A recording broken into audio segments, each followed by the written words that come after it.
E aí, pessoal? Vamos falar hoje sobre a farmacologia de alguns fármacos cardiovasculares e também de alguns diuréticos. Antes de falar sobre os fármacos em si, a gente precisa lembrar sobre o sistema renina-angiotensina-aldosterona. Nesse sistema, quando a renina, juntamente com o angiotensinogênio, é transformada em angiotensina 1, né?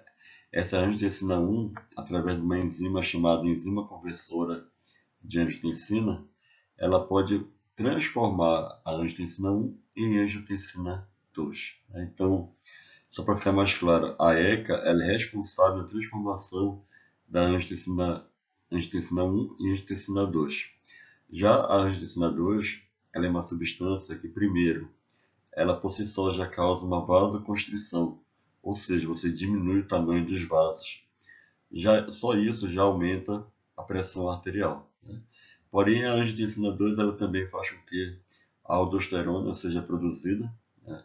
Aumente a absorção de sódio e a água no organismo, aumentando assim a volemia. A volemia nada mais é do que a quantidade de sangue no nosso corpo, né?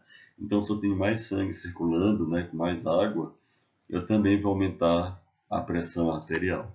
Então, isso aqui é um resumo simples do sistema renina-angiotensina-aldosterona.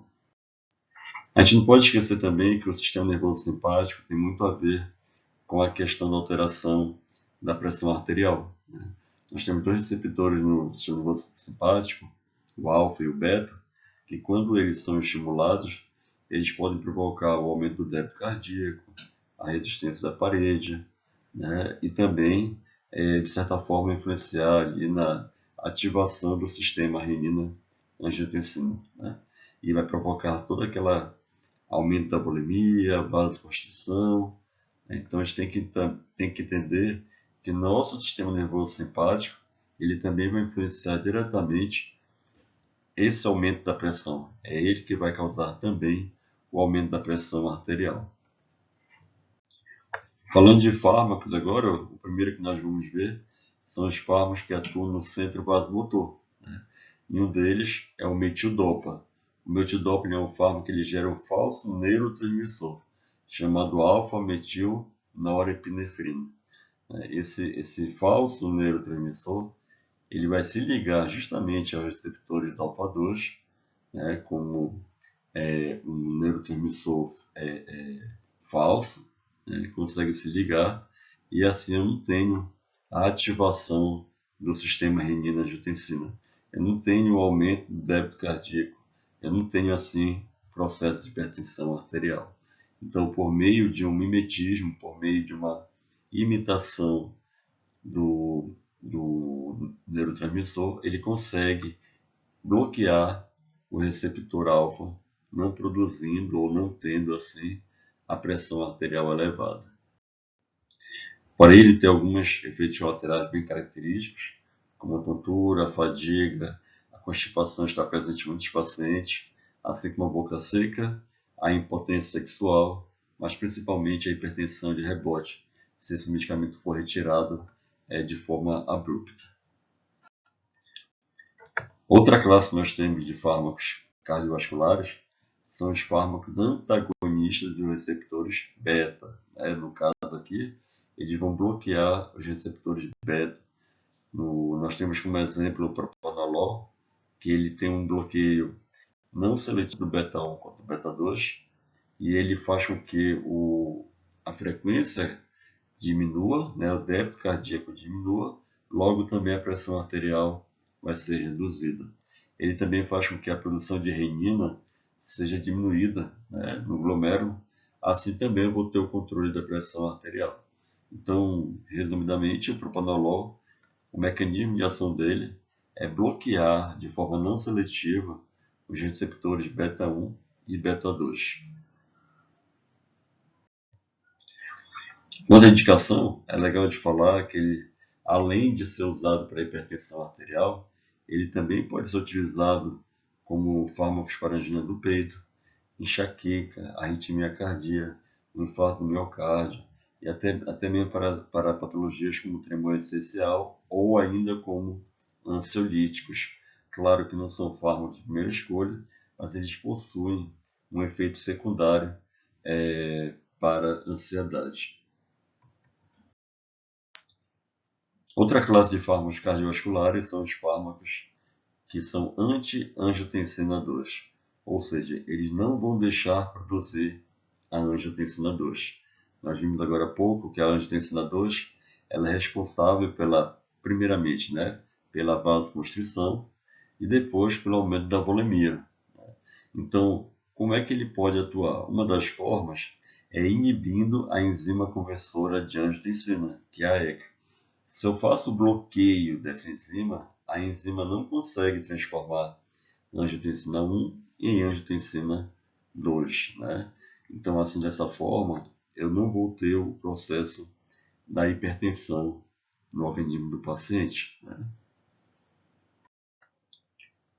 Um dos fármacos dessa classe é o captopril, e nós temos ele como o primeiro fármaco dele. É claro que nós temos o enalapril, lisinopril, outros fármacos da família conhecida como pril, por muitos assim de maneira não científica, mas acaba sendo chamado assim. Então esses fármacos eles são rapidamente absorvidos por via oral, Isso faz com que na urgência e emergência, geralmente quando se chega um paciente, eles fazem o uso do captopril. Os picos sanguíneos dele ocorrem em cerca de 1 hora, Porém, a presença de alimento no trato gastrointestinal pode reduzir a absorção do captopril. Então, por isso, muitas vezes, a escolha do medicamento como sublingual, ela pode ser usada. Lembrando que o captopril não é um comprimido sublingual. Porém, como ele tem um tamanho pequeno e a dissolução dele, de certa forma, pode ser usado como via sublingual, e temos essa interação com alimentos, uma das formas de ser usado é a forma sublingual, onde eu acabo tendo, de certa forma, um efeito mais rápido. Estudos animais indicam que o captopril não atravessa a barreira hematocefálica em quantidades significativas. Então, isso é um bom sinal em que pode ser utilizado em pacientes sem causar dependência ou causar sonolência. Um dos efeitos adversos mais comuns nele é justamente a tosse seca. Então, todos os fármacos derivados do captopril apresentam a tosse seca como principal reação adversa. Nós vimos que ao inibir a ECA, eu não tenho a transformação de angiotensina 1 em angiotensina 2. Mas quando eu inibo a ECA, eu também não faço degradação mais de uma substância chamada bradicinina, E o excesso de bradicinina no organismo pode provocar a tosse seca no paciente. Então, nessa situação, não adianta eu trocar o captopril por outros fármacos inibidores da ECA, porque continuarão com essa reação adversa. Também temos fármacos chamados fármacos bloqueadores do receptor AT1. O que é isso o receptor AT1 faz? O receptor AT1 é justamente o receptor em que a angiotensina 2 se liga. Eu falei no começo do vídeo que a angiotensina 2 é responsável em provocar alguns efeitos no organismo, como a vasodilatação e o aumento da volemia. Mas para isso, ela precisa se ligar a um receptor para ativar. E esse receptor é chamado AT1.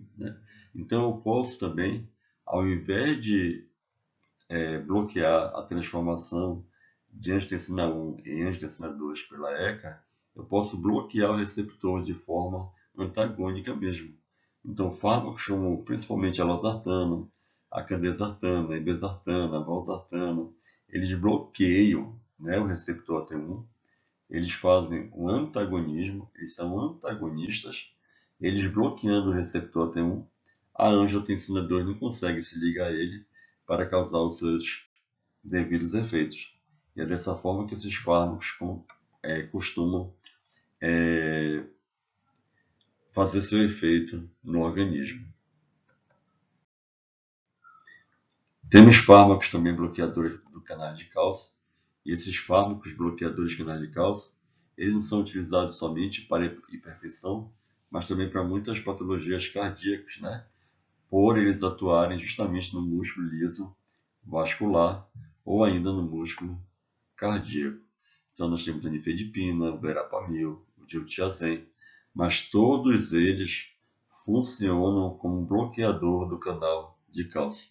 Então, eles não permitem que o íon cálcio entre na célula.